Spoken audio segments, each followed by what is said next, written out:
Baik, bismillahirrahmanirrahim. Assalamualaikum warahmatullahi wabarakatuh. Alhamdulillahirrabbilalamin. Puji syukur kehadirat Allah SWT yang telah melimpahkan rahmat, hidayah, serta kesempatannya kepada kita, sehingga pada kesempatan kali ini kita dapat melanjutkan sesi pada mata kuliah Sosiologi Pertanian. Dan pada pembahasan kali ini kita akan membahas terkait dengan tema kekuasaan dan juga kewenangan, seperti itu. Nah, pada tema kali ini, kebanyakan orang ketika diberikan kata kekuasaan dan kewenangan, pasti akan berpikir bahwa mereka atau kedua kata ini adalah sama ya. Ketika ditanya kekuasaan apa itu dan kewenangan apa itu, banyak yang mengartikannya adalah sama. Padahal kedua hal ini adalah berbeda dan atau tapi saling berkaitan satu dengan yang lain atau mungkin saling melekat satu dengan yang lain. Kenapa kekuasaan dan kewenangan itu perlu kita bahas dalam mata kuliah Sosiologi Pertanian, khususnya pada topik mendasar sosiologi? Ya karena apa? Karena kedua hal ini ada di lapisan masyarakat, bahkan dalam lapisan kita sebagai orang yang bernegara seperti itu pasti akan lekat dengan hal yang seperti ini, seperti itu. Oke, sekarang pertanyaannya adalah apa itu kekuasaan? Banyak ahli yang menyatakan definisi dari kekuasaan itu sendiri. Jadi kita bisa memakai dari berbagai sumber seperti itu ya. Nah, contohnya yang pertama dari Max Weber di sini. Kekuasaan sendiri merupakan kesempatan seseorang atau sekelompok orang untuk menyadarkan masyarakat akan kemauan-kemauannya sendiri dengan sekaligus menerapkannya terhadap tindakan-tindakan perlawanan dari orang-orang atau golongan-golongan tertentu. Jadi di sini ada kata kerja ya, menyadarkan masyarakat akan kemauannya sendiri. Inginnya masyarakat itu atau orang lain itu bergerak sesuai dengan kemauannya sendiri gitu. Itu dari Max Weber. Adapun dari Miriam Budiarjo, kekuasaan adalah kemampuan seseorang atau bahkan sekelompok orang untuk mempengaruhi tingkah laku seseorang atau kelompok lain sedemikian rupa sehingga tingkah laku itu menjadi sesuai dengan keinginan dan tujuan dari orang yang memiliki kekuasaan. Ya, hampir sama, mirip ya. Karena nanti secara definisi kita bisa ambil benang merahnya. Pemilik kekuasaan ini ingin mempengaruhi orang lain atau sekelompok orang agar sesuai dengan keinginan atau tujuan dari yang memegang kekuasaan itu sendiri. Itulah kekuasaan ya. Kekuasaan siapa yang memegang kekuasaan berarti punya. Nah, ini nanti kita kaitkan dengan wewenang atau kekuatan di situ untuk mempengaruhi orang lain sesuai dengan keinginan atau tujuan dari yang memegang kekuasaan. Dari Osip K. Fletchheim, ini kekuasaan keseluruhan dari kemampuan, hubungan-hubungan, dan proses-proses yang menghasilkan ketaatan dari pihak lain untuk tujuan-tujuan yang ditetapkan oleh pihak kekuasaan. Sama ya, kalau bisa orang lain atau pihak lain itu taat ya dengan maksud tujuan yang ditetapkan oleh pemegang kekuasaan.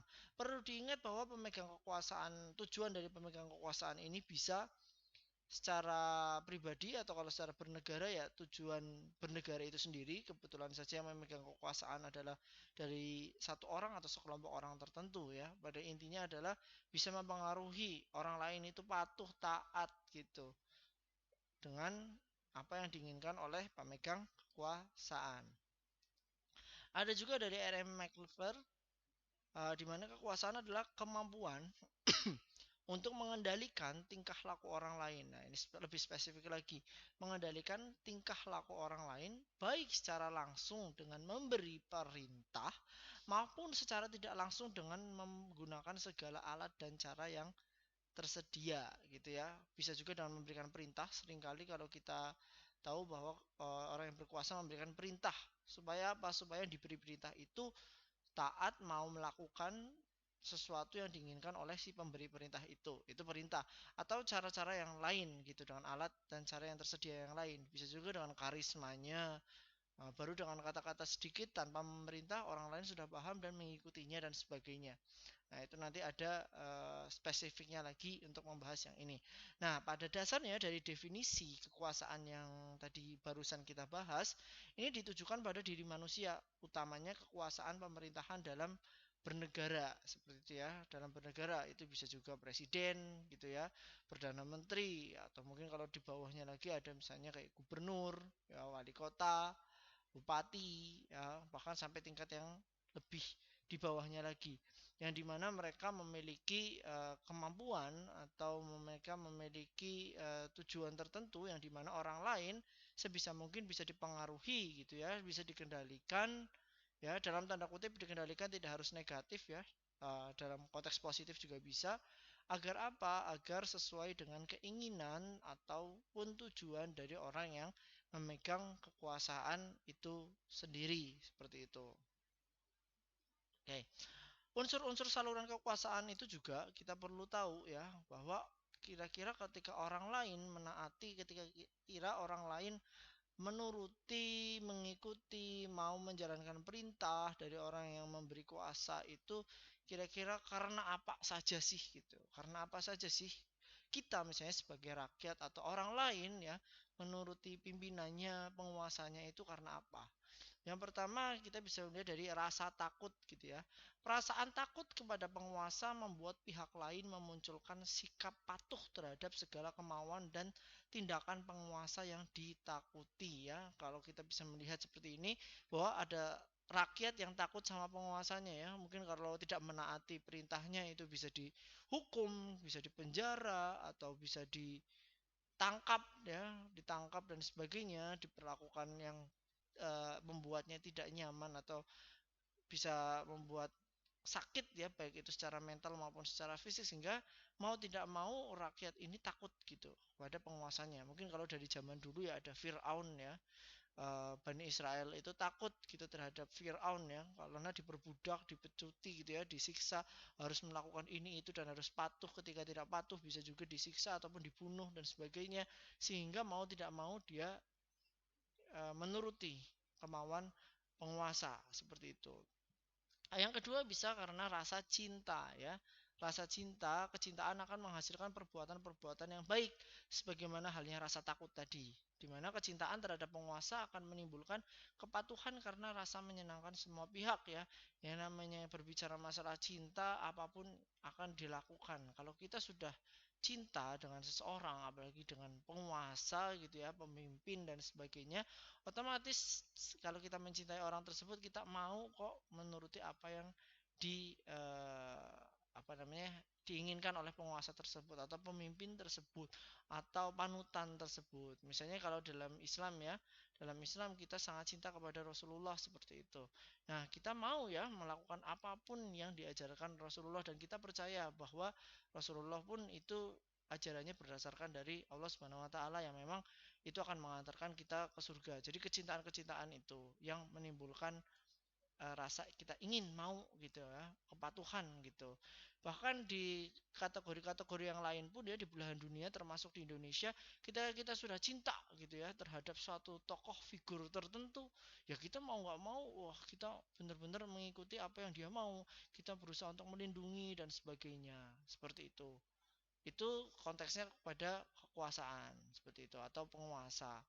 Ada juga karena kepercayaan. Nah, kepercayaan ini merupakan hasil dari hubungan simetris yang asosiatif. Dasar kepercayaan diperoleh karena setiap pihak tahu pihak yang lain. Melalui rasa kepercayaan, segala keinginan suatu pihak akan dilaksanakan pencapaiannya oleh pihak lain.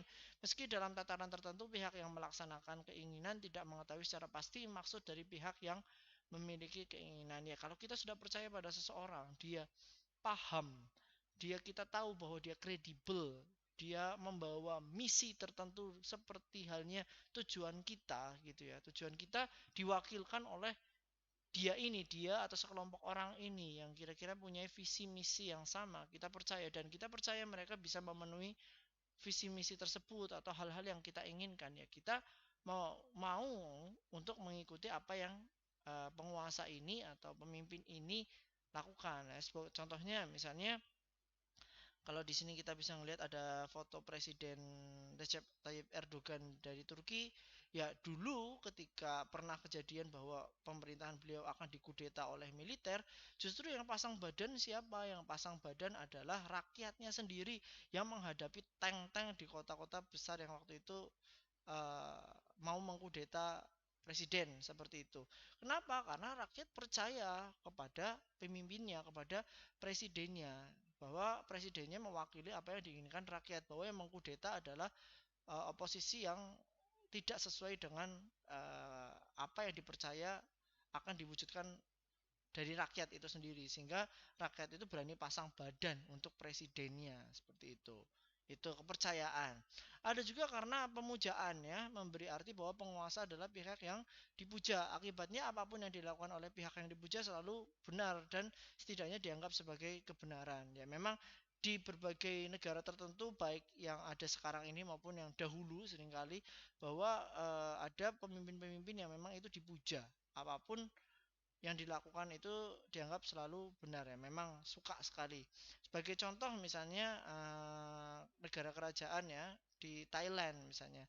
Dulu raja yang sebelum sekarang, sebelum yang anaknya ini, ya, saya lupa namanya, yang atau yang ada di foto ini yang beliau sudah meninggal seperti itu.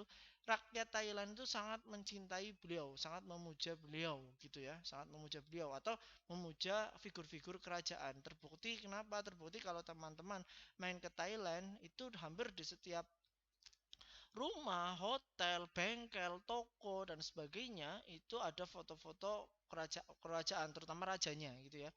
Benar-benar sangat cinta, sangat-sangat dipuja sekali, ya, karena ya memang punya sisi positifnya, ya, rajanya ini baik dan sebagainya. Bahkan kemungkinan raja ini lebih didengarkan daripada pemerintahnya itu sendiri. Kan kadang-kadang ada kerajaan yang mengatur pemerintahan, ada raja yang kerajaan yang memang itu sebagai simbol sebuah kerajaan, tapi yang menjalankan pemerintahan ada pemerintahan sendiri, termasuk di Thailand. Mohon maaf nanti kalau misalnya ada kesalahan, saya bisa dikoreksi di sini seperti itu.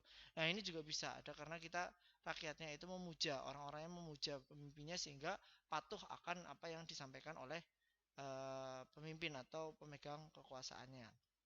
Nah, kekuasaan sendiri ada di berbagai macam bidang, ya. Ada jenis-jenisnya juga ada banyak.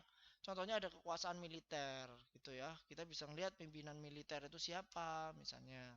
Ya, siapa pimpinan tentara, ya, di Indonesia, di negara yang lain dan sebagainya. Kita tahu ada kekuasaan ekonomi, siapa yang menguasai perekonomian di Indonesia, siapa yang menguasai perekonomian di dunia. Kita bisa melihat bahwa siapa yang paling sahamnya paling nilainya valuasinya paling tinggi dan sebagainya. Ada juga kekuasaan politik misalnya, ya, partai mana yang paling banyak masanya, yang paling uh, bisa mengakomodir rakyat, kekuasaan politiknya di pemerintahan itu siapa yang sekarang lagi berkuasa secara politik dan sebagainya. Ada juga kekuasaan budaya, hegemoni mana dari negara mana yang sekarang sedang merajalela di seluruh dunia, misalnya seperti itu. Bisa juga akhirnya karena bahasa PBB misalnya yang digunakan, banyak bahasa PBB seperti Inggris. Di bahasa Inggris itu harus wajib, ya, paling tidak itu menjadi bahasa ofisial PBB atau bahasa resmi PBB, selain ada bahasa Arab, bahasa Cina, Perancis dan lain sebagainya. Juga budaya-budaya, sekarang Korea masuk ke Indonesia, India masuk ke Indonesia, dan Indonesia pun juga bisa menginfluence dari budaya-budaya yang lain dan sebagainya. Nah, ini kekuasaan budaya ini juga ada gitu. Hegemoni mana nih, barat atau timur yang sedang menjadi panutan gitu. Ada kekuasaan pemerintahan, birokrasi, ya, terutama kekuasaan tertinggi di pemerintahan di Indonesia sendiri otomatis misalnya kayak eh, pemimpinan kita adalah presiden misalnya gitu. Ada kekuasaan hukum dan sebagainya. Dan setiap kekuasaan ini otomatis punya sistem yang berbeda-beda pula seperti itu. Oke. Nah, tadi ketika kita sudah melihat unsur dan jenisnya, kita bisa melihat bahwa kekuasaan itu juga memiliki sumber. Ketika seorang penguasa memperoleh kekuasaan itu, kita harus tahu sumbernya dari mana saja, seperti itu. Ada yang pertama ada legitimate power, di mana perolehan kekuasaan melalui pengangkatan, misalnya dari undang-undang atau surat keputusan langsung diangkat oleh presiden, langsung diangkat oleh menteri, gubernur, bupati langsung diangkat, ya, karena adanya keputusan dari pemerintah misalnya, contohnya seperti itu. Ada coercive power, perolehan kekuasaan melalui cara kekerasan, perebutan atau perampasan bersenjata. Ini unconstitutional atau kudeta, kudeta, misalnya seperti itu. Ya, biasanya zaman dulu adalah kayak penjajahan ya, kayak penjajahan.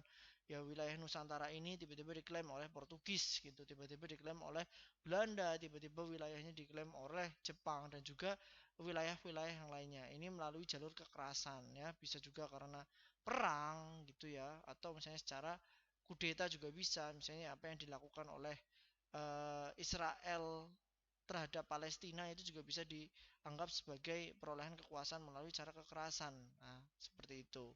Ini juga bisa. Ada juga expert power, perolehan kekuasaan berdasarkan keahlian seseorang ya, merit system. Misalnya kalau ada suatu orang yang memang ahli gitu ya, memang ahli dan dia pantas untuk menduduki posisi tersebut ya go on gitu, dan memang dia ahli dalam hal itu gitu. Dulu zaman awal-awal kenabian atau zaman-zaman Islam pada masa dulu ya, misalnya kayak Khalid bin Walid gitu ya, dia memang ahli dalam menjadi komandan perang ya, kenapa nggak dikasih komandan perang terhadap Khalid bin Walid ini, seperti itu. Ada juga reward power, perolehan kekuasaan melalui suatu pemberian atau karena berbagai pemberian. Kekuasaan itu bisa juga diberi gitu ya, diberi misalnya dari raja memberikan eh, seseorang yang kamu menjadi penasehat raja, kamu menjadi staf ahli raja dan sebagainya. Itu juga bisa karena kamu anak, ya udah karena kamu diberikan seperti itu. Ada referent power, perolehan kekuasaan melalui daya tarik seseorang, ya fisik atau performa atau yang lainnya atau karismanya dan sebagainya.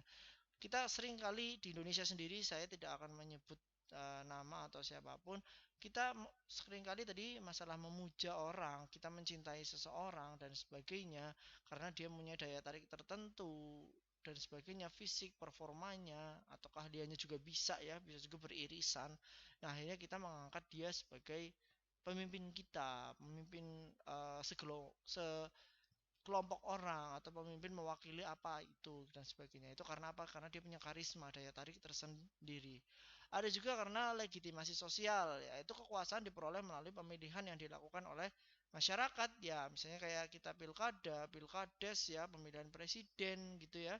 Itu diperoleh karena berdasarkan pemilihan yang sah ya oleh masyarakat, rakyat sendiri memilih, seperti itu. Kemarin kayak kasus pemilihan presiden atau baik di Indonesia maupun di yang lainnya, seperti itu. Selain itu, kita juga harus mengetahui yang namanya suatu bentuk-bentuk dari kekuasaan itu sendiri. Orang ketika sudah menduduki jabatan tertentu dan dia memiliki kekuasaan dan juga kewenangan ya, bagaimana dia menerapkan kekuasaan mereka itu punya cara tertentu gitu. Ada yang karena influence ya, ada persuasion, manipulation, coercion dan force sendiri. Bisa juga orang mempengaruhi orang lain dengan influence ya, mempengaruhi orang lain agar mengubah sikap dan perilakunya secara sukarela ya, sukarela. Makanya kalau sekarang kita sering dengar istilah influencer ya, sebenarnya influencer itu apa? Bisa mempengaruhi orang lain, di mana orang lain yang dipengaruhi itu ya secara sukarela mengikuti apa yang dimaui oleh, atau gayanya sebenarnya mungkin influencernya tidak ingin kalian melakukan sesuatu seperti dirinya, tapi secara tidak sadar orang lain yang nonton ya, youtuber, influencer, selebgram itu mengikuti gaya-gayanya. Termasuk juga pemimpin atau penguasa itu juga bisa menjadi seorang influencer yang dia bisa mempengaruhi orang lain agar mengubah sikapnya secara sukarela mau gitu, mau. Misalnya dulu kalau Presiden Soekarno itu ya dia bisa menginfluence orang lain dengan pidato-pidatonya yang luar biasa dan sebagainya, sehingga orang lain mau gitu, tergerak gitu untuk mengikuti apa yang diinginkan oleh Presiden Soekarno, misalnya seperti itu. Ada juga persuasion. Persuasion itu meyakinkan orang, mengajak seseorang gitu dengan argumentasi-argumentasi untuk melakukan sesuatu. Kalau influence tadi mungkin lebih light lagi ya. Kita baru seperti ini udah diikutin, orang lain udah sukarela. Tapi kalau persuasion kita perlu menyodorkan argumentasi-argumentasi tertentu. Gitu kayak dulu Bung Tomo benar-benar mengajak kemerdekaan ini kita harus dan sebagainya, apa merdeka atau mati dan sebagainya, sehingga orang lain juga tergerak, ya, terbakar semangatnya untuk memperjuangkan kemerdekaan gitu. Ada juga orang misalnya dalam suatu bisnis gitu ya, negosiasi bisnis, ya itu perlu ada namanya argumentasi-argumentasi, data-data yang harus diberikan sehingga kebijakan ini atau keputusan bisnis ini harus dilaksanakan. Akhirnya orang lain mau melaksanakannya. Itu. Pimpinan juga ketika bernegosiasi dengan negara-negara lain, misalnya dalam forum-forum besar seperti Perserikatan Bangsa-Bangsa, misalnya Masyarakat Ekonomi ASEAN, misalnya atau KTT atau G20 ya, G20 dan sebagainya. Nah, itu ketika mau menjalin kerjasama antar negara juga meyakinkan orang lainnya itu seperti apa. Meyakinkan masyarakat juga bisa. Ayo masyarakat, misalnya di era pandemi ini kita harus menggalakkan 3M gitu. Karena apa? Karena argumentasinya ada. Karena COVID sekarang ini menyebar, ada data-datanya, ada argumentasi-argumentasi yang kita mengajak orang lain untuk mengikuti apa yang diinginkan gitu. Ada juga yang tipenya manipulasi ya, menggunakan pengaruh dalam hal ini yang dipengaruhi tidak menyadari tingkah lakunya mematuhi pemegang kekuasaan, ya ini memang sedikit ya namanya juga manipulasi ya, manipulated gitu ya. Terkadang kebijakan-kebijakan tertentu atau perilaku-perilaku tertentu itu tidak tahu maksudnya ini ke arah mana gitu. Yang namanya masyarakat ya pada umumnya biasanya hanya mengikuti saja alur yang disodorkan oleh yang terlihat seperti media dan sebagainya, sehingga masyarakat mau mengikuti saja, tapi sebenarnya maksud tujuannya adalah bukan yang kita lihat gitu. Nah, tidak bisa saya berikan secara gamblang contohnya karena takutnya ini jadi nggak lebih tidak ilmiah karena nanti masuknya ke kayak manipulatif, konspiratif dan sebagainya ya. Tapi insya Allah teman-teman bisa memahami. Kalau tidak paham nanti bisa didiskusikan seperti itu. Yang pasti apa yang dilihat oleh masyarakat umum itu sebenarnya tidak sesuai dengan atau tidak hanya secara gamblang hanya itu. Sebenarnya ada maksud tersembunyi kenapa kenapa kebijakan itu, sikap itu dikeluarkan sehingga masyarakat secara tidak sadar melakukan hal itu, namun secara tidak sadar pula hal yang dilakukan itu sebenarnya sudah memenuhi tujuan penguasa yang tidak secara gamblang diutarakan oleh penguasa itu, gitulah. Pada intinya seperti itu. Memang agak susah dijelaskan. Kita langsung saja ya. Langsung ke coercion atau peragaan kekuasaan atau ancaman paksaan yang dilakukan seseorang atau kelompok terhadap pihak lain agar bersikap dan berperilaku sesuai dengan kehendak pemilik kekuasaan. Terkadang memang penguasa seperti memberikan, bukan contoh ya, kayak ketika ada yang bersalah gitu, ketika ada yang bersalah mungkin diberikan hukuman. Nah, hukuman ini kalau bisa ditonton oleh seluruh masyarakatnya. Biar apa? Biar orang lain masyarakat itu takut. Jadi nggak semena-mena gitu, nggak semena-mena terhadap satu contoh ini bisa berdampak psikologis yang luas terhadap masyarakat ya, agar masyarakat yang lain kalau bisa patuh atau berperilaku sesuai dengan kehendak pemilik kekuasaan. Itu coercion. Itu masih dengan psychology effect atau psychology impact. Beda dengan force yang paling bawah di sini. Force itu sudah menggunakan tekanan fisik, ya, langsung fisik, membatasi kebebasan, menimbulkan rasa sakit ataupun membatasi pemenuhan kebutuhan biologis agar melakukan sesuatu. Misalnya kalau di Israel, Israel terhadap Palestina, ya udah diusir gitu, udah pakai senjata api gitu. Kalau kamu di sini minggir, ini wilayah saya gitu. Udah menimbulkan rasa sakit, bahkan sampai membunuh dan sebagainya, membatasi kebebasan ya, karena di itu penjara Gaza itu penjara terbesar di dunia ya, sebenarnya penjajahan dan sebagainya, adanya tekanan-tekanan fisik seperti masa penjajahan Indonesia zaman dulu ya, sama aja gitu, kayak ada ancaman dan sebagainya. Itu udah uh, timbul efeknya kita secara rasa takut fisik secara langsung, secara psikologis. Ini bentuk-bentuk kekuasaan seperti ini. Tentunya kita memilih yang mana ya, kalau bisa kita yang kalau suatu saat ada teman-teman menjadi penguasa ya kalau bisa yang influence, yang persuasion seperti itu. Adapun yang coercion ini bisa digunakan sebenarnya tapi pada taraf-taraf tertentu. Contohnya apa? Contohnya bisa juga digunakan dalam konteks positif, misalnya ada narkoba gitu ya, narkoba ternyata pengedarnya seperti di Filipina, pengedarnya itu diberi hukuman mati gitu, atau koruptor ya diberi hukuman mati seperti itu. Untuk apa? Untuk menakut-nakuti agar orang lain tidak melakukan kegiatan korupsi. Itu bisa-bisa juga gitu ya. Dalam konteks positif juga bisa kayak gitu. Seperti itu. Jadi tidak mesti yang namanya coercion bahkan force itu halnya selalu yang negatif tidak gitu, tapi juga bisa dalam konteks yang positif yang digunakan pada tempatnya juga bisa seperti itu. Nah, sekarang yang perlu menjadi diskusi menarik adalah kalau menurut saudara ini unsur saluran kekuasaan dan bentuk kekuasaan mana yang mendominasi di Indonesia atau yang sekarang ada di Indonesia. Coba bisa dianalisis dengan data dan berikan contoh. Maksudnya apa? Ya kita mulai dari atas ya. Sebenarnya masyarakat Indonesia ini kepada penguasanya itu tuh karena takut, karena cinta, karena percaya, atau karena pemujaan. Nah, contoh argumen-argumennya seperti apa? Teman-teman bisa menganalisis hal tersebut. Kemudian sumbernya itu apa? Kebanyakan dari di Indonesia, pimpinan-pimpinan diperoleh dari apa? Kemudian bentuknya, kira-kira penguasa yang ada sekarang ini ya, pemerintahan sekarang ini itu lebih ke influence, persuasion, manipulation, coercion atau force. Coba berdasarkan data, contoh-contohnya itu apa aja seperti itu. Itu untuk kekuasaan ya, kekuasaan. Nah, ciri-ciri kekuasaan sendiri ya yang pertama adalah yaitu bisa mengendalikan orang lain. Ya, kekuasaan itu sendiri ciri-cirinya adalah mengendalikan orang lain gitu. Kalau nggak bisa mengendalikan orang lain ya bukan kekuasaan namanya. Dan mampu mengontrol pihak lain tanpa ada perlawanan ya. Tanpa ada perlawanan itu dalam garis dalam bold ya kalau bisa orang lain itu bisa patuh terhadap penguasa itu sendiri. Walaupun secara kontekstual ada ya perlawanan-perlawanan terhadap penguasa ya seperti di Thailand, seperti di belahan dunia yang lain gitu, itu pasti ada kalau tidak sesuai dengan masyarakatnya. Nomor tiga, dapat menggunakan kekuasaan selalu dalam penggunaan kekuasaan selalu ada konflik sosial ya tadi ya, kadang ada perlawanan-perlawanan kecil lah konflik sosial ketika memang tidak ada ketidaksesuaian antara yang penguasa dengan masyarakatnya. Siapa yang memiliki social resource pastilah menang, apalagi dalam konteks politik ya, di mana yang punya masa yang banyak ya, masa yang banyak, pendapat yang banyak, pendapat yang sama dengan mereka dalam jumlah yang banyak, ya otomatis dia akan yang menang seperti itu.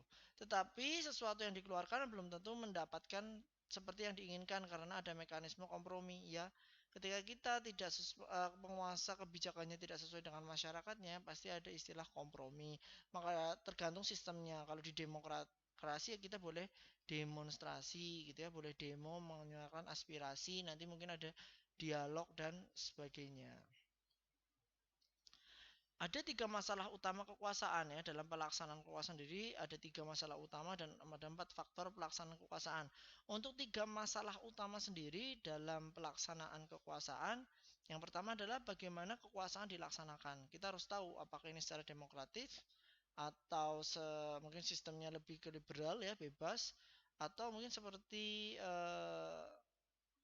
apa seperti Cina ya terpusat penguasa yang memang berhak sosialis itu berhak untuk mengatur semuanya gitu mengatur semuanya dalam tanda kutip kebutuhan masyarakatnya pun harus dipenuhi oleh pemerintah.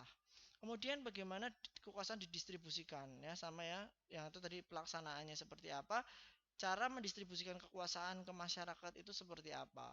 Dan mengapa seseorang atau kelompok tertentu memiliki kekuasaan yang lebih besar dalam situasi dan kondisi tertentu. Ya, ini kalau kita bisa melihat kenapa sih di pemerintahan mungkin kebanyakan masyarakat atau orang-orang dari Jawa misalnya atau di PBB kebanyakan kekuasaan yang dipegang berdasarkan dari benua tertentu atau sebagainya dan itu juga harus bisa dijelaskan kenapa seperti itu.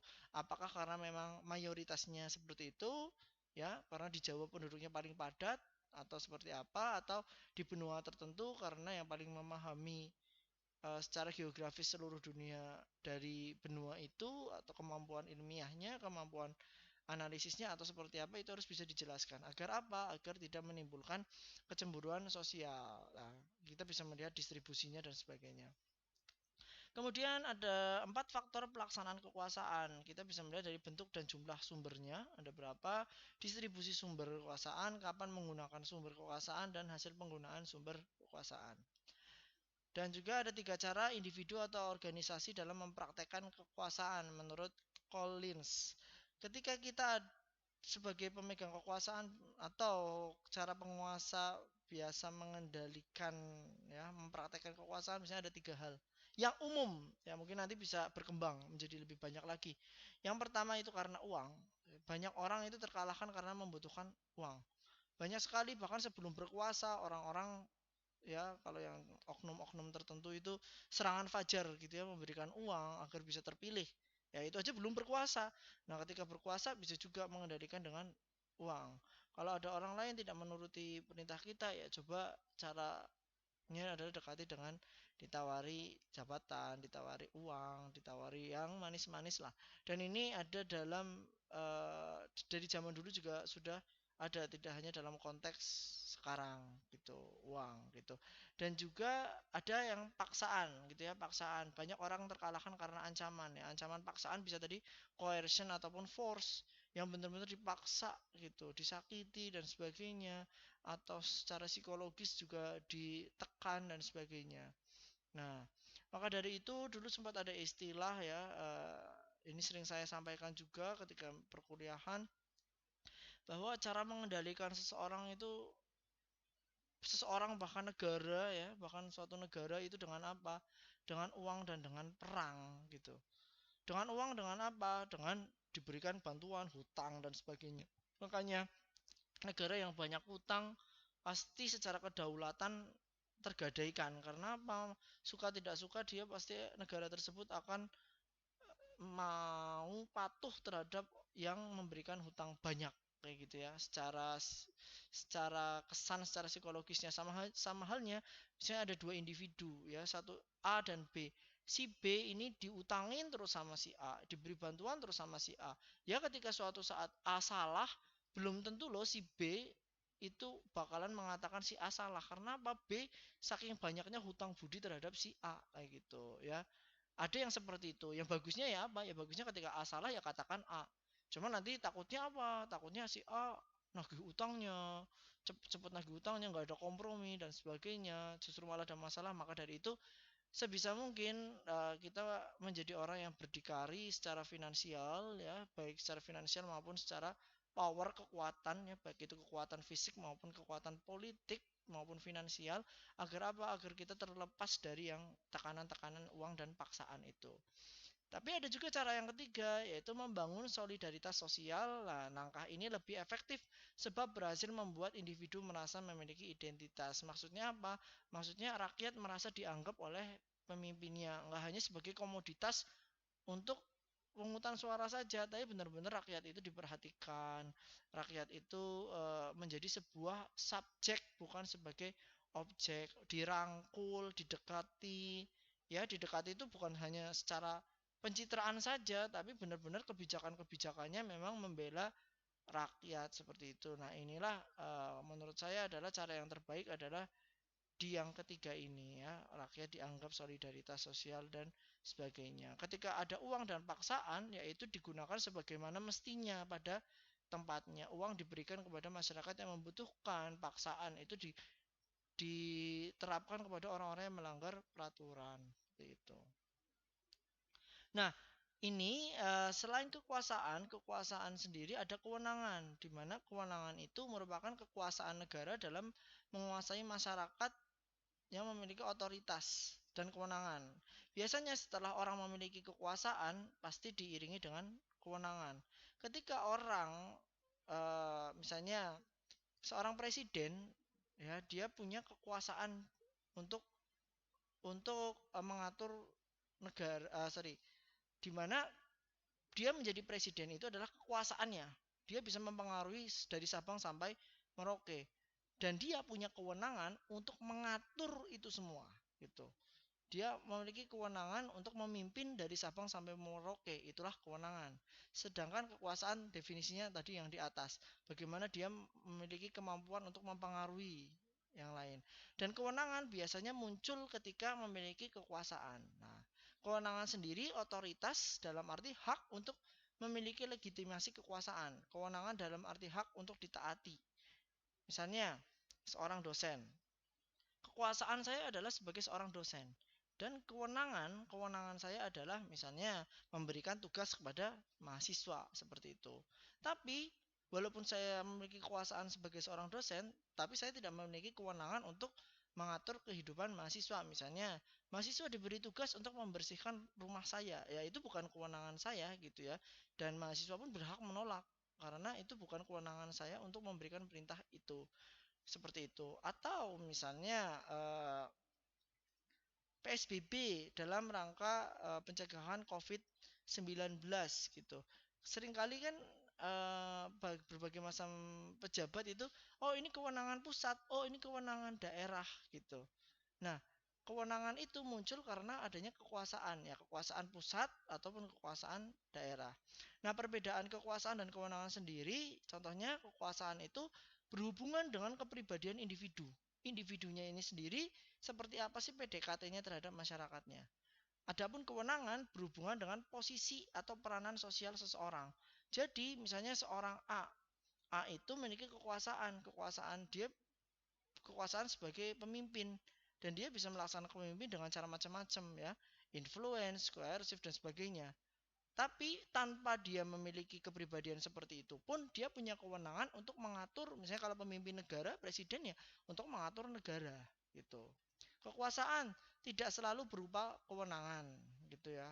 Sedangkan kewenangan sendiri biasanya melekat pada kekuasaan. Kekuasaan memiliki keabsahan atau legitimate power dan kekuasaan tidak selalu memiliki keabsahan atau kekuasaan ada yang memiliki legitimate power, ada yang tidak, tergantung tadi mau dipuja atau mau diapa. Sedangkan kewenangan hak moral untuk membuat melaksanakan keputusan politik dalam sebuah negara ya ini udah ngobrolin suatu kewenangan itu suatu kekuatan administratif tertentu lah. Kalau kamu jadi bupati ya kewenanganmu adalah terhadap satu kabupaten gitu. Kalau jadi gubernur ya terhadap satu provinsi gitu. Presiden ya satu negara gitu. Wewenang adalah hubungan yang sah dan tidak tunduk kepada perintah orang yang berwenang dan tidak tunduk kepada perintah orang yang berwenang dapat dikenai sanksi tertentu. Satunya yang kekuasaan adalah bersifat individu, kepribadian karena dia memperoleh kekuasaan tertentu, sedangkan kewenangan itu sudah bisa dibilang ya secara administrasi dia punya kewenangan untuk hal tersebut gitu. Permasalahan dalam kewenangan biasanya pembagian wewenang dalam sebuah persyarikatan menciptakan kelompok-kelompok yang bertentangan. Misalnya kayak perpecahan parpol yang ada di Indonesia. Ada kelompok yang setia terhadap orang yang mendapatkan kewenangan. Adapun kelompok yang oposisi tidak mendapatkan kewenangan ya dalam menentukan uh, orang gitu ya, menentukan kalau dia oposisi dia tidak diberikan kewenangan tertentu seperti itu. Adapun untuk gaya kepemimpinan ada autokratik, pemimpin autokratik yang menganggap bahwa semua kewajiban untuk mengambil keputusan, menjalankan tindakan dan mengarahkan tindakan dan untuk mengarahkan memberi motivasi mengawasi terpusat di tangannya. Di tangannya itu siapa di pemegang kekuasaan ya. Pokoknya apapun itu biasanya dipegang oleh dia gitu ya yang untuk keputusan, tindakan dan sebagainya. Ini biasanya di negara-negara sosialis seperti Cina. Ada juga dengan cara demokratis ya, menggunakan gaya partisipasi dari masyarakatnya dalam menjalankan kepemimpinan, konsultasi, ada dialog dan sebagainya dari masyarakat, dari rakyat untuk rakyat dan oleh rakyat. Ada juga yang bebas dalam gaya kepemimpinan free friend ini, pemimpin bersifat pasif ya, ada juga ya kondisi pasar dan sebagainya diserahkan oleh pasar, misalnya dalam konteks perdagangan atau ekonomi. Misalnya Amerika Serikat walaupun dia demokratis ya terhadap pasar dia menyerahkan segalanya di pasar, tidak pemerintahnya itu hanya mengatur pada bagian-bagian tertentu seperti itu. Nah, kita bisa melihat mengevaluasi sendiri, menilai sendiri dari zaman pemerintahan Presiden Soekarno misalnya sampai Presiden Joko Widodo, teman-teman bisa melihat mereka unsurnya itu seperti apa, bentuknya itu seperti apa, dan sumber yang diperoleh itu seperti apa, bisa menilai sendiri. Dan tidak hanya pimpinan-pimpinan dari Indonesia, kita bisa menilai pimpinan dari yang lain seperti Iran dulu yang tersohor Mahmud Ahmadinejad ya, Ahmadinejad Iran, terus ada Gaddafi, ada Obama, Trump, sekarang Joe Biden, kemudian ada Hugo Chavez dari Venezuela, Turki dan sebagainya. Mereka memiliki karakteristik masing-masing seperti itu. Mungkin itu saja terkait dengan kekuasaan dan kewenangan. Kurang lebihnya mohon maaf. Billahi taufik walhidayah. Wassalamualaikum warahmatullahi wabarakatuh.